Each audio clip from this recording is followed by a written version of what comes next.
The Romans are particularly interesting in The Chosen, and especially in Chosen Season 4. Obviously, they're ramping up, right? As The Chosen continues and as we get further into Holy Week, into the crucifixion of Jesus, there's a lot of players that are from the Roman side, right? Pontius Pilate, of course, and then of course we see all the Roman soldiers and everything else that kind of orchestrate this whole situation with the crucifixion. Now, of course, we're going to talk about the Jewish side of things. We're going to talk about the Pharisees and the Sanhedrin and all of that in a separate video, but let's focus on Rome. Let's focus on Herod and what is actually going on in the Roman side of things here. A lot of people are kind of iffy on the whole portrayal of Pilate in The Chosen, right? They're not exactly sure if they like it or not. A lot of the other portrayals that we've seen of Pilate in the past have been of an older man who's very grizzled and in the military, right? Pilate would have been in the military to some extent, but he was most of all an aristocratic leader, right? He wasn't this giant warrior who, destroyed everybody and was super strong. He was a leader. He led the Roman people in this area of Judea. And so we don't know a ton about him, and during the time of Jesus, most likely he would have been between 30 and 40 years old, somewhere between 30 and 45 maybe. So he wouldn't have been as old as we've seen him in some of these other portrayals of him being 50 or 60. And so it does make sense that he would be a bit younger. Would he have acted the way that we see him in The Chosen? Who knows? But they had to make some sort of artistic choice here as we jump into it. So that's my 2 cents on that. Before we jump in, let's get into this scene. If I understood any of this, it would be remarkable, wouldn't it? Jews from every corner of the known world could do without the endless slaughtering of lambs, the shrieking, the blood. You've read the story. What's to understand? So obviously this is right near Passover, right? We're a couple of days before Passover, essentially, about a week, right? 6 days before Passover.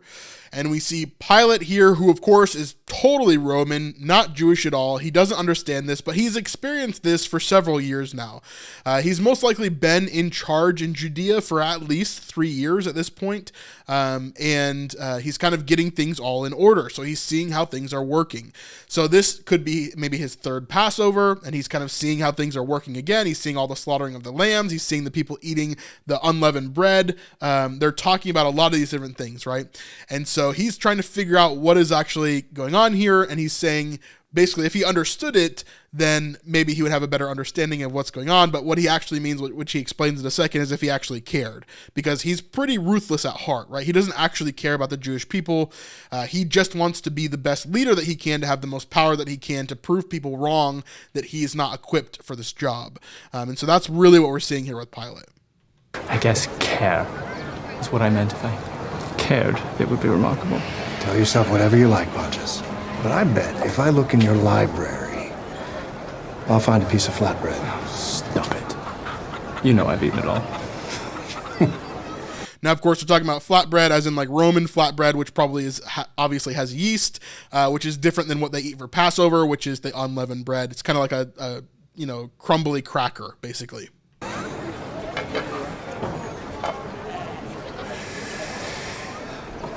Why has Tiberius not sent more troops? Tiberius here, he's talking about the emperor, right? Caesar Tiberius. And so he's talking about why hasn't Tiberius sent more troops, particularly to Jerusalem here? And the reason for that, at least in the show here, they're going to explain, but why wouldn't he do that? Because he has a ton of Jews here, basically 1 million plus Jews, right? That are here in the city at this time, and this could be a really dangerous situation. He knows the scope of this pilgrimage. The population doubles and doubles again. It's more than just the numbers. It's the fervor. Maybe Caesar's testing you to see if you can have 1 week without incident. This line is such foreshadowing, right? Let's see if you can have 1 week without incident, because in the past, Pilate has had a lot of different struggles, especially around these big gatherings, right? He's had massacres that have taken place at an aqueduct nearby. He's also had, he's taken money from the temple itself and done a bunch of different things like that, stolen from the people in Jerusalem, and he's killed a bunch of the people in Jerusalem. So there's a lot of things that are kind of going on here where Pilate has not done the best job in the eyes of Rome, right? His job is to keep the peace. His job is to make the people that he's over become Roman, essentially, to bring them in and to assimilate them into the Roman people in order for them to be a great part of the Roman Empire, part of the society, to add things to it, right? And so here we're seeing as Pilate is kind of weighing his options of what he's supposed to do, how he can come out on top with this, with Tiberius. Test I intend to pass, with your help. Oh, Atticus! Have you heard about the ghost? What ghost? Everyone is talking about the ghost of Bethany. That ghost. It's true then. So what if it was? So Atticus obviously has been nearby watching Jesus's every move. He saw him, during this whole section here of what was going on with Lazarus. Now, we didn't see him actually at the tomb itself. However, he definitely has people that have been watching, and he's been watching what's going on and different things like that, right? And so he definitely knows what's going on, and he himself has seen Jesus do so many things, including walk on water last season, that he's not exactly sure what to believe anymore, right? He's not sure how these things can be possible, but he also can't deny that they exist in the first place. So Atticus is in a really weird place right now of how he's supposed to be looking at Jesus. Is he just this random Jewish sorcerer, or is there more to what he's saying when he's preaching and doing all these things, right? And it worries Pilate that this worries Atticus, because Pilate is looking to Atticus almost like a mentor, almost like someone that he can kind of gauge how serious the situation is. And here, seeing Atticus rattled really, really messes with Pilate here. Raising of the dead. Corpse 1 minute. Fully restored the next. Their superstitious madness knows no end. So you don't believe it? Of course not. Right?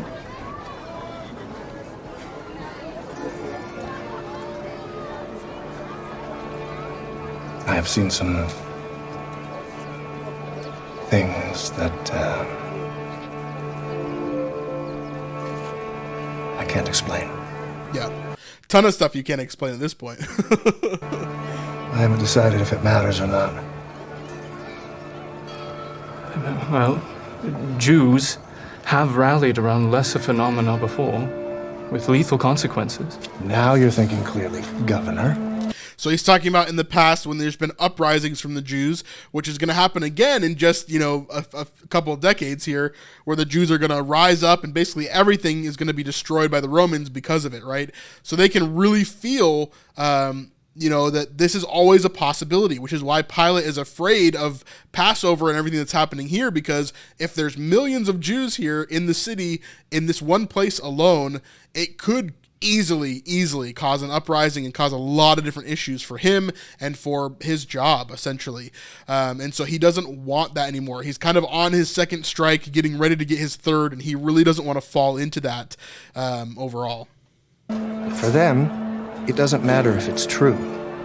It only matters if they think it is. See, what concerns me is that it concerns Caiaphas. I don't know if he believes it or not, but I can tell he's spooked. And we'll talk about this in the next section as well as we go into the dinner part of this. But Pilate and Caiaphas would have had to have had a tight relationship, because Caiaphas is essentially the religious leader of the Jews, while Pilate is the actual leader of everything that happens in this area, right? He's the manager of Judea and what's happening. And so he has to work with Caiaphas. He has to work with Herod, right? Herod Antipas. And so these three men are kind of like the core of what actually creates the systems in place for the Jews during the time of Jesus. And so these three are a huge part of what happens for the betrayal of Jesus, the crucifixion of Jesus, and kind of the outcomes after Jesus' resurrection and ascension and all of that stuff. And so mostly that comes down to Caiaphas and Pilate here, but Herod obviously has a piece in it as well, as he is a large ruler of this area too. So Yeah, it's a really interesting thing, especially from the side of Caiaphas, who is a Jew who has to work with the Roman government. He definitely leans more into that like Roman sympathizer kind of place, as he probably hates the Romans, but he has to kind of use the Roman power and Roman systems in order to keep the Jewish people safe, right? He doesn't like Pilate. He doesn't want to work with Pilate, but he knows that he has to in order for him to survive, right? And so he uses that political power to the best of his ability, and God even uses him through that, right? Which we're going to see during our whole section with the Sadducees and Pharisees in the Sanhedrin as well. Caiaphas, yeah. Well, he probably doesn't believe it, but he is spooked that the people do.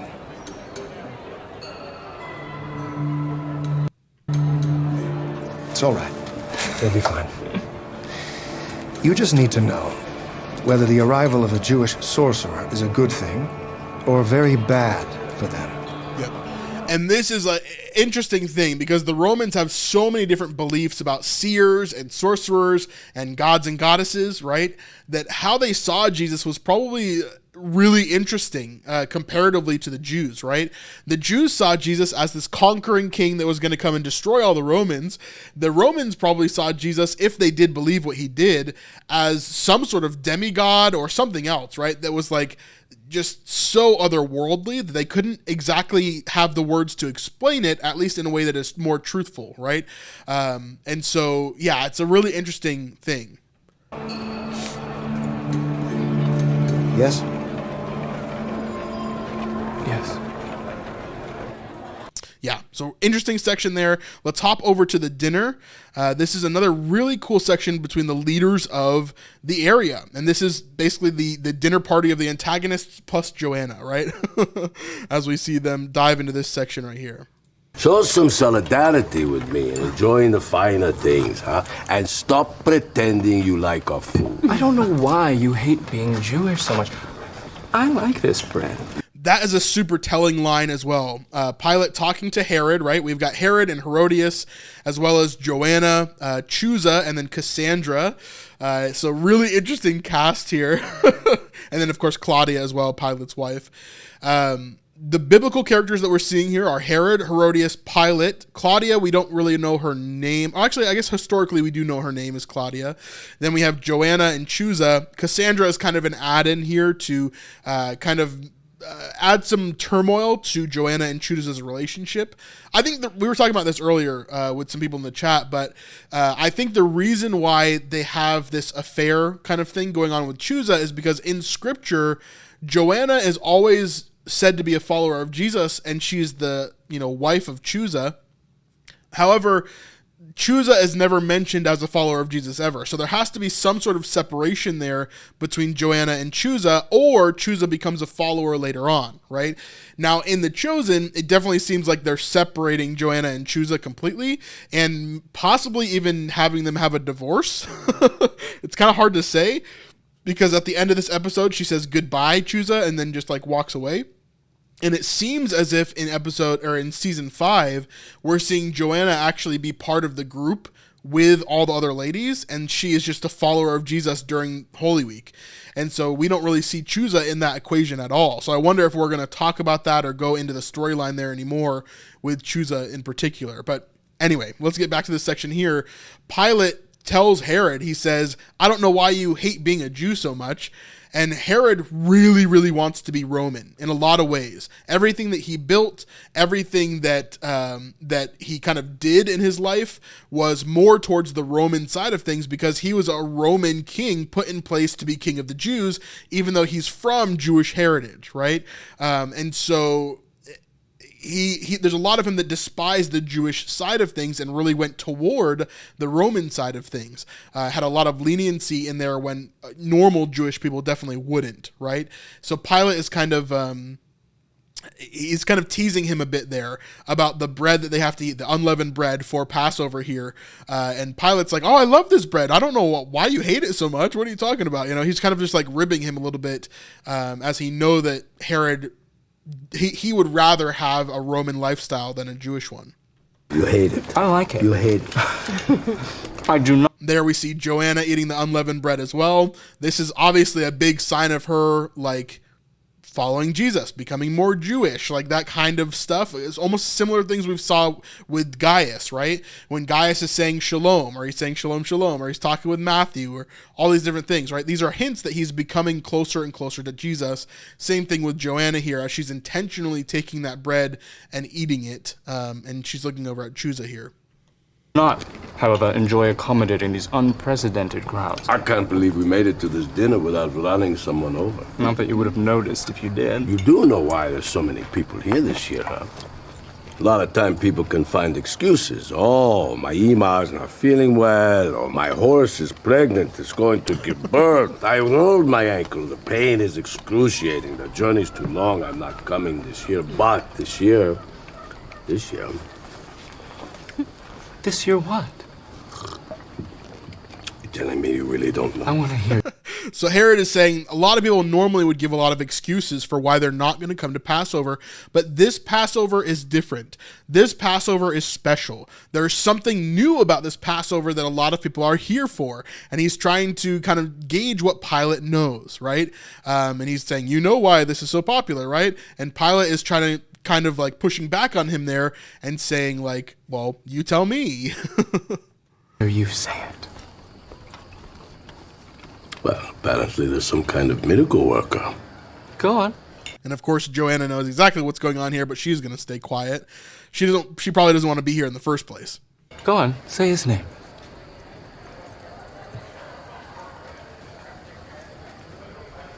Jesus of Nazareth. Hades and sticks, Claudia. He was almost there. Again, Hades and sticks is kind of like a swear. And so they say that quite often, especially from the Roman side, but we've actually seen some of the Jewish people say that as well, which is interesting. But Claudia here, of course, is the most in tune, other than Joanna, to what Jesus is doing, because she has been having dreams ahead of time that have been tormenting her. And we're going to talk about that in a second as well during this next scene. But she's obviously been struggling through this whole time period because she's been having this dream of Jesus in the garden, at least from what we've seen earlier on in season 3. And so she is obviously tied into what is kind of going on with Jesus, and she wants to know herself. But she probably spoke up here when she wasn't supposed to, because Pilate was pretty mad about it. Nazareth. No one important or significant has ever come from there. The very fact that Claudia and I know his name suggests otherwise. No one inherently important. I admit, I am somewhat curious about the perception others have of him. Yeah, I would imagine so. Seeing as how the words "new king" have even reached my house. What words? I love this shot right here of Herodias. How when Pilate says "new king," remember Herodias, like from the very beginning of this season, episode 1, right? We only really get her in 2 episodes, episode 1 and episode 8. And so Herodias here, she has this moment of complete and utter like disgust. Like right when Pilate says "new king," she thinks, oh, there's a power that's going to come for my power, right? There's something that's going to come for what I have, and I cannot allow that to happen, right? When she had Philip originally as her first husband, she decided that he wasn't powerful enough, right? So then she went to Herod Antipas, and Herod Antipas is a very powerful king. Now she's the queen there. She has way more power.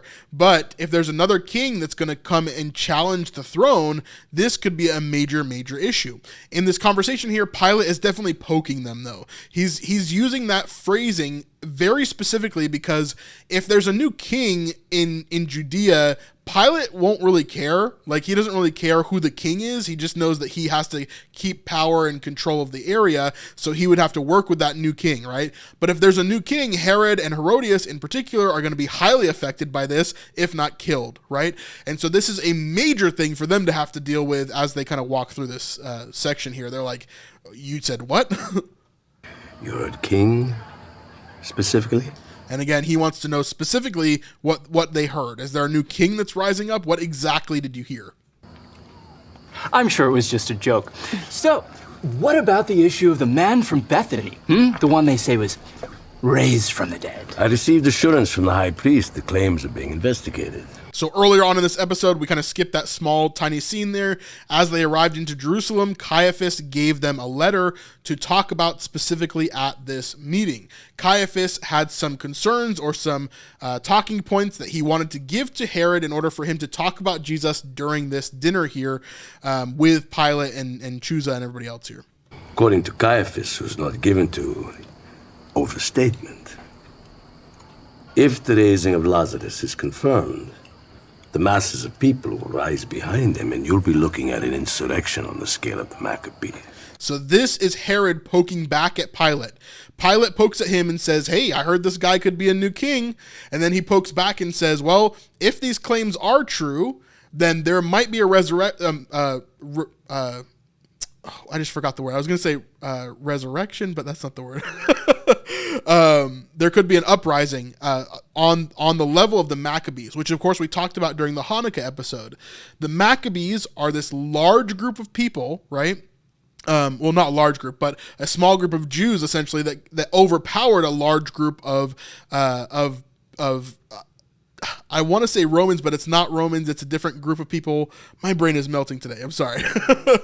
The Maccabees are basically what started Hanukkah there. We talked about them in the previous episode with Antiochus Epiphanes IV and how he kind of rose up into power and he destroyed the temple and desecrated it, right? This is where we get the abomination of desecration.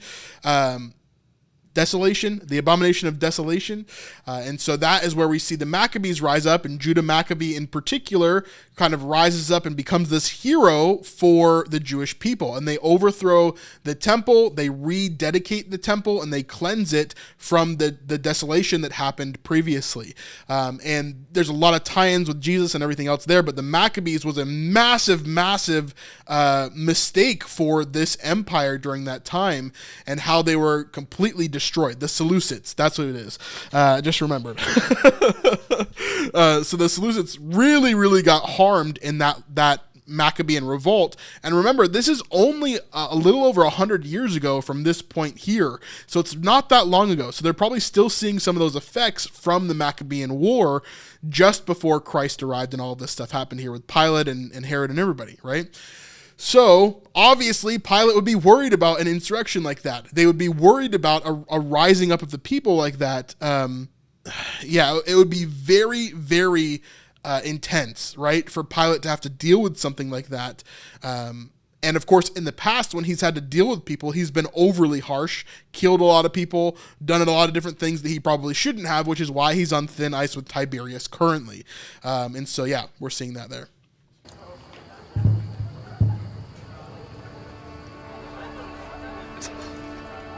Didn't you just say that he was just a curiosity to you? And they keep on raising the stakes. And you can see Herod here, he's actually happy with how he's flustered Pilate here. Again, they're men in power, and they're trying to taunt each other, to kind of goat each other, if that makes sense. And before that, no one of import. Now you're referencing the Maccabees. What am I looking at here? Caiaphas' words, not ours.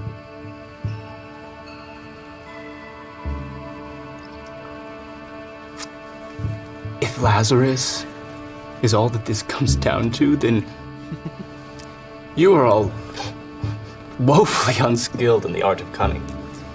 Puerile. Your move would be?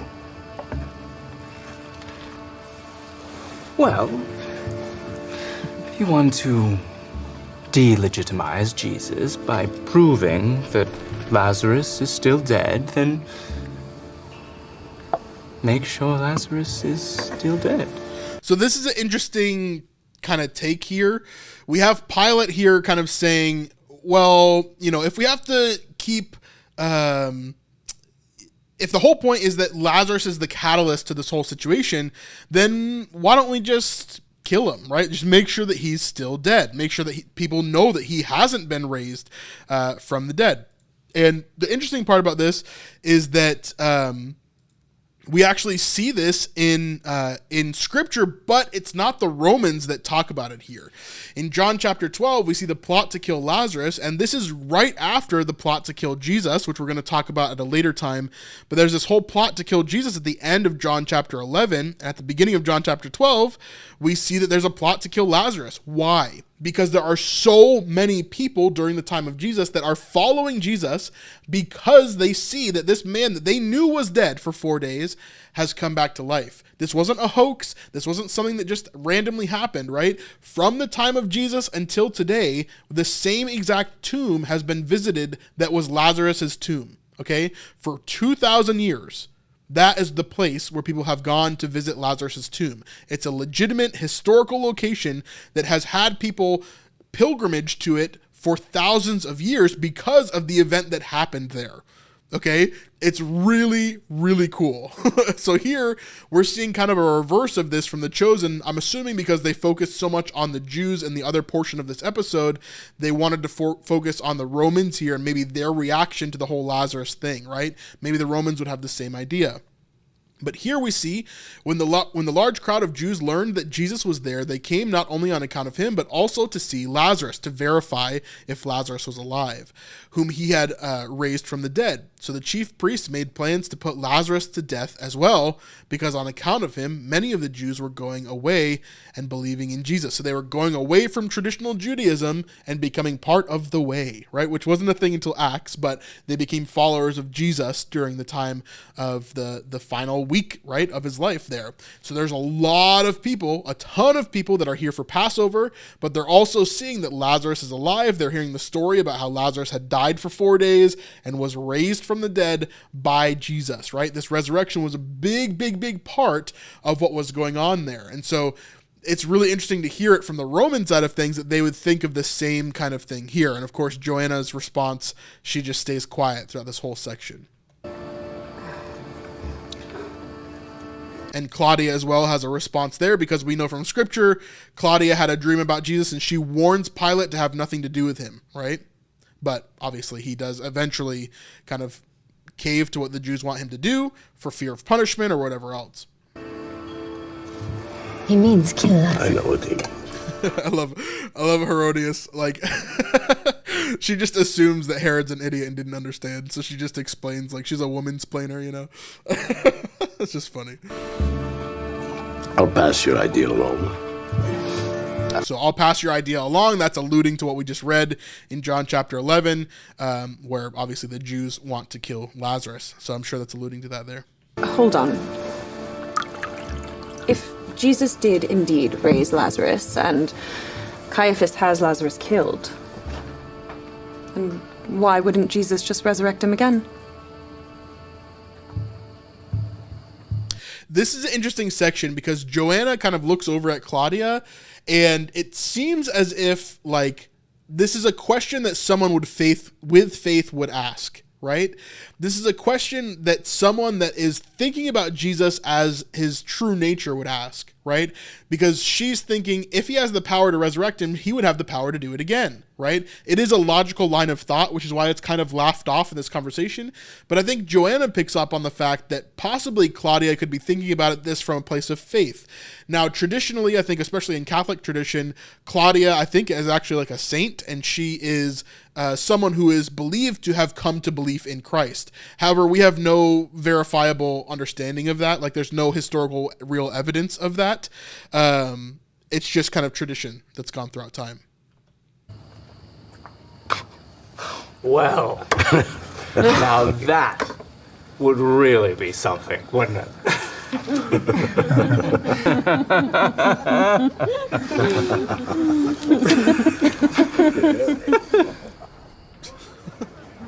Now, finally, in the Roman saga here, we get this final scene between Joanna and Claudia. This is quite interesting, especially if the Chosen are leaning more into that Claudia is going to become a follower of Christ storyline. I don't know if they are or not, or if they're just going to have her be kind of a, a secondary character or someone who kind of goes off after this. But, yeah, interesting section here. Definitely if they do both become believers later, as obviously we know that Joanna is a believer.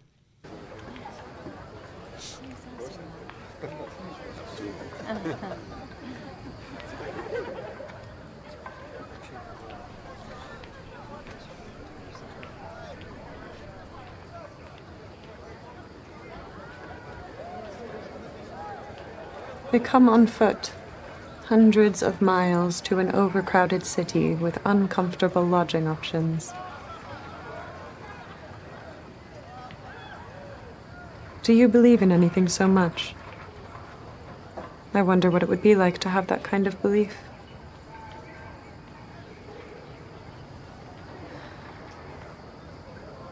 We believe things. What if it cost you something dear? Would you believe it then? Yeah, so they're kind of equating the Roman belief versus the Jewish belief. Would you pay a lot of money and sacrifice a lot of things in order to go to a certain place and worship a certain thing, right? Or to serve a certain god or whatever it is.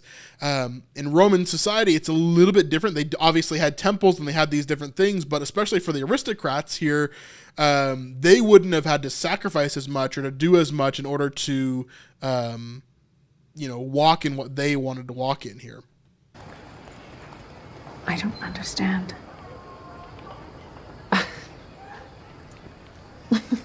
I'm so sorry. It's Joanna, right? Yes. I'm Claudia. Yes, I know. Thank you.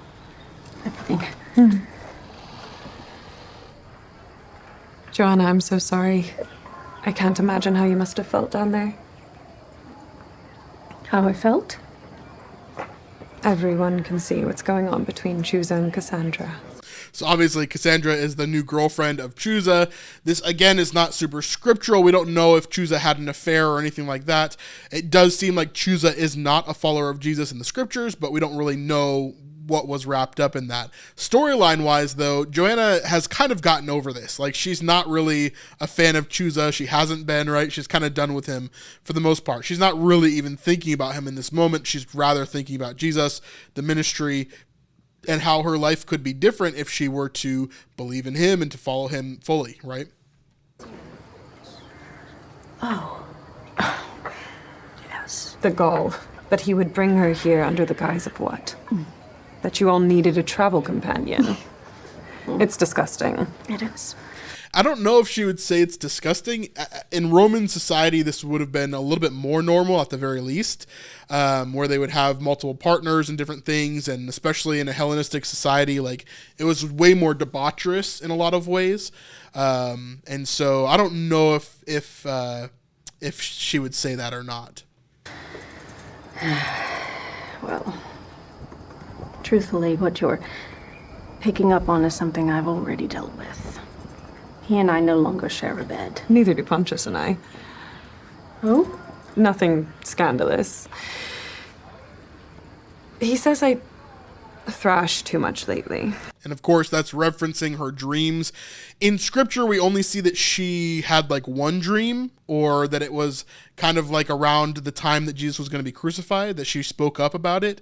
But in The Chosen, they're taking that and they're saying she's had dreams for months, even up to a year ahead of time. And she's been having these nightmares, basically, about Jesus specifically for a long time. So, yeah.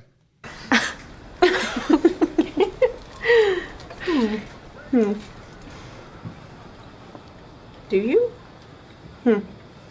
Thrash? How would I know? I think he's just having trouble sleeping. Yes.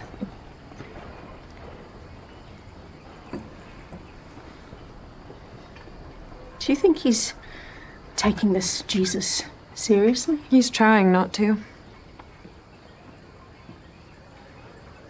Or better said, he's hoping not to. Why not? Because he's on his third strike, right? So she'll get into this in a second, but he is in a really, really thin spot right now where he could easily be punished for doing anything in this situation, and it could cause a lot of different things. Now, we know in history that Pilate he actually left his position a couple of years after everything happened with Jesus. We don't know if that was even a factor at all for why he was recalled to Rome, but later on, at least 3 to 5 years after Jesus, he is recalled back to Rome because of different things that he was doing. Fiscally, I think he wasn't as good as he needed to be, and he didn't have as much control as he needed over the Judean area. And I'm sure that Jesus and Christians and all that kind of stuff played a role in this, but I don't know how big of a role, and we don't really have any documentation about that from Pilate's later life.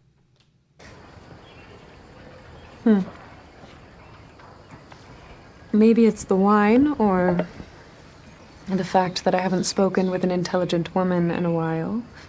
But look, Joanna, it's no secret that Pontius's assignment was just as much about his father's influence as his own qualifications. So this is where the Chosen kind of gets what they're talking about here. Some people will ask the question, for example, why is Pilate so effeminate? Why is he so young? Why does he act the way that he does? And that's because in the Chosen in particular, they are framing Pilate as a person who was unequipped to deal with the situation in which he was put in. So he, like, for example, the kind of understanding that Dallas has given us from behind the scenes from, understanding Pilate back from season 3, basically, was that Pilate originally, you can think of him like this kind of art student who was given a position in an office, right? Because his dad is really high up in the office and he wants to go and like paint his paintings or like film his films, but his dad's like, no, you need to do this. You need to be a leader, right? And so he doesn't have like a real backing in what he's trying to do, but he's trying to succeed to the best of his ability.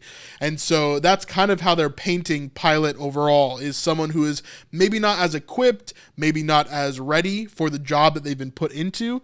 And so he's kind of drowning a little bit in the way that he's sitting there and kind of going about this job in the first place. And perhaps some of his actions have been an attempt to compensate for that. And again, they're talking about his past actions where he's killed a bunch of people, had these massacres, really, really done some poor leadership moments. Either way, his next rebuke from Tiberius will be his last. And that's setting up a lot of stakes for the Chosen in particular, though we don't know if that's actually 100% true for this time period here. See. I suppose he's hoping that the tension and anticipation in the air is about something other than the Nazarene. I have a bad feeling about it. The Star Wars line, I have a bad feeling about this. I don't think they did that on purpose, but obviously Joanna, she has this intuition of, hey, something's coming.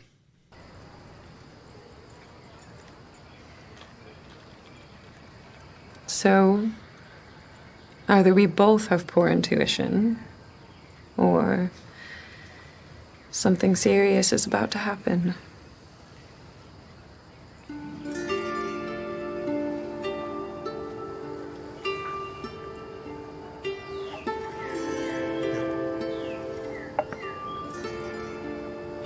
What can someone like me ever do? I feel like a prop in their theater of power. Again, even Roman women during this time obviously wouldn't have as many rights or couldn't do as much as, the men could during this time. So I'm sure that they did feel this way to a certain extent. Even the aristocratic women who were in these big positions of power, and yet they were still, used as props a lot of the time. So I totally get that. Like a decoration. I think we could be more than that. And again, I'm not sure if that line, I think we can be more than that. I don't know if that line is alluding to them both becoming believers in the future. Like this is foreshadowing from the Chosen talking about Claudia and Joanna as, the start of the church later on, or if that is her referencing something else, just them being in a better place than they are now. If we believe in something as much as they do. So she's saying if they believe in something as much as these Jewish people do, which are kind of off in the corner, you can kind of barely see them in the scene. But if you look down here, there's a family of Jewish people that are getting ready to celebrate Passover, getting the lambs ready, all that kind of stuff. If we believe in something as much as they do, which clearly is alluding to them believing in Jesus, right? I think.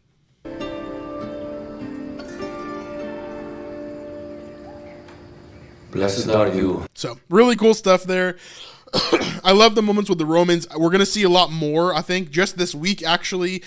We saw in the behind the scenes from Dallas that they've been filming the Roman scenes, and I may have seen a little bit in person myself, but I don't have any extra spoilers or anything, just basically what Dallas showed there of some of the characters. Man, I'm dying.